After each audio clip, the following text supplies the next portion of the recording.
This is the watchman giving a clarion call. Well, brothers, what a surprise! Silver was napalmed again, over and over, until the July futures contract price was truly a crispy critter. Why? What happened, and who is likely behind this key price action? I intend to speak to that, but before we get into it, I want to say two things. Firstly, in my predictions in the last 3 weeks, I've gotten several big calls very right, but I've also gotten one minor prediction wrong. I'd like to point out first what my mistake was. This is personally important to me. I believe a man of character is able to admit both his successes and his shortcomings. I intend to do both. So firstly, let's start with what I got wrong. What was it? Well, I wrote in a recent article that since JP Morgan was going long COMEX silver futures, and they are, that silver was rather unlikely to cave to obscene levels right away. I said that silver would probably find footing above $15.50 and then go up at least a couple dollars before perhaps coming back down. That did not occur. Now, why didn't it occur? Well, partly because of something else that I got right in an earlier video called "The Silver Price is Currently Navigating a Minefield of Hidden Dangers." Now, in that video, the two mines I mentioned that could trigger a collapse and give the banks firepower to gun down silver were a surprise Fed interest rate hike in the months ahead, and the second was a possible Greek default. Now, I had a terrible feeling that the games played in Greece were about to come to an end, and if that happened, it would be such a huge deal that it could produce a US dollar spike, allowing the banks to easily gun those helpless silver stops. And that's precisely what happened. There was both a Greek fault and a referendum, a twofer, which in turn has sparked fresh turmoil in the debt negotiations.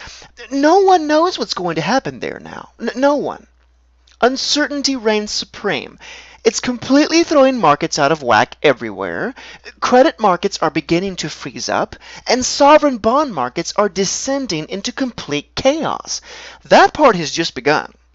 If you couple that with the utter stock market rout in China right now, which has face planted so hard that the Shanghai index market cap has lost 15 Greece's worth of capital in just the last 3 weeks, it could also be causing severe margin calls that could be affecting silver. Now, over half of all stocks in their entire stock market were temporarily frozen yesterday. Over half of them. All right, that's another key component of what's occurring right now, but there's something else likely at play here. And as always, the hanky-panky is to be found in the banking sector. There's a bank that's been shorting the crap out of silver, but it's not who you think. In fact, I've recently shown how JP Morgan, for the last 3 weeks, has not gone short silver. For the last 3 weeks, JP Morgan has been going long. So someone else is likely doing this. I don't believe that the hedge funds alone have the shorting power enough to overcome the buying power of JP Morgan. Now, JP Morgan, remember, also doesn't short on price drops. They short on price spikes upward. Yet the OCC's numbers show that a different bank has been recently heavily involved in shorting silver.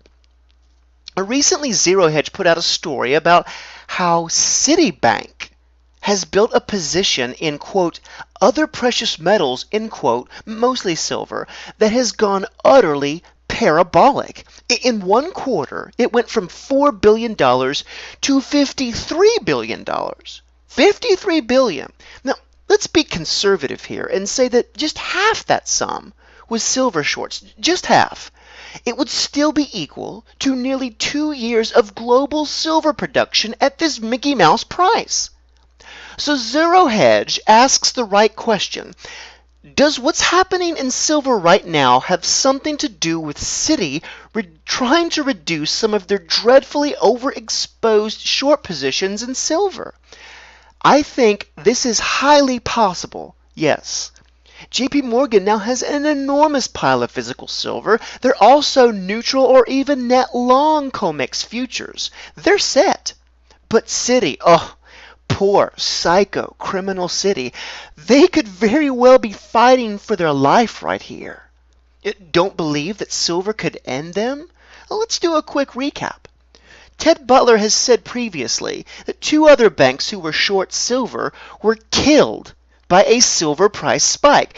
First, it was Drexel Burnham Lambert, who got the silver bullet and went down hard, and then later on it was Bear Stearns, who was the next syndicate to meet the kiss of death, to be clotheslined by silver in 2008. In fact, the move, $7 move from $14 to $21 spattered them all over the wall. Now, we know after Bear it was JP Morgan, but they seem to have gotten out while Citi has proverbially now stepped in it at the worst possible moment. All right, so yeah, while this crazy silver and gold dump into the most panicked, chaotic world market is enormously frustrating, remember what I've always said. I've repeatedly said that I don't expect silver's big escape to occur until the last few minutes this system has. Until that time, the banks are going to lightsaber this thing to the molten lava center of the earth to batter investors and to contain sovereign interest rates. They have to. But I will say this, brothers, do not fear the Reaper. Do not fear this attack. I don't care if it goes to 14 or 12 or 10. Embrace it. Remember, I'm one of the few people, the few silver commentators since I began this site who's cheering for lower prices, not higher ones. Not yet. Why am I doing that? Because when the banks take it lower, they're slitting the throat of global supply just a little bit more. Now remember this one cardinal rule and never forget it. In order for this silver price suppression to continue, the silver must flow. They must meet all demand for physical silver at whatever goofy Looney Tune price they take it. If they don't, it's over. It's one thing for us small fry retail silver buyers to, experience delivery delays, but it's quite another thing entirely when large-scale manufacturers start experiencing the same. I promise you this. When the very first major industrial silver buyer is told to wait 6 to 8 weeks, as we're being told, on their silver delivery, it is on like Donkey Kong. All right? The silver escape will occur then as a monstrous buying panic will ensue for the world's largest companies who all need silver to keep their assembly lines going and their doors open. So how long can this downtrend continue? I'm sure they could take it to 12 or 10, but can they hold silver down under, say, 14 for an elongated period of time? I say no. Now this is why. Remember, the last 3 years straight we've had silver deficits, that's true, but mostly they occurred at prices that the mines could handle. Mining is collapsing right this minute, as Steve St. Angelo has shown us in some of the world's largest silver mines. Miners who are already seeing peak silver will not survive for even 2 business quarters longer at $14 silver or below. It's not in the cards. All right, and silver recycling is a rounding error. Governments are out of silver. But there's one other thing which points to a closer end as well. You're starting to see a cascade of silver shortages and delivery failures at retailers everywhere. From the U.S. Mint, which had already sold 2.6 million ounces of silver eagles in just 1 week. That's almost as much as the U.S. Mint sold in all of 1996. To multi-month-long delays on numerous products at virtually every bullion retailer. Okay, that is the ones who are not going out of business. It's endemic in the whole system right now. So what does all this mean, brothers? It means that Greece has already lit the fuse to blow Bretton Woods 2 to tiny splinters. It's lit, and no one is going to put it out. It means that credit is seizing up. It means margin calls are coming.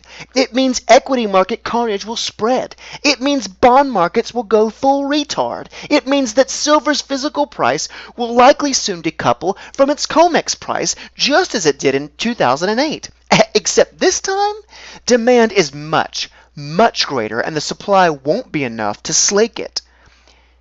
And lastly, it means that Citibank is now walking into a lonely, long, dark tunnel with their flashlight and will soon behold the terrifying, deadly, oncoming light of the silver train that is closing in upon them to run them over for good. This is the Watchman signing out. Stay vigilant and bring the fight to them.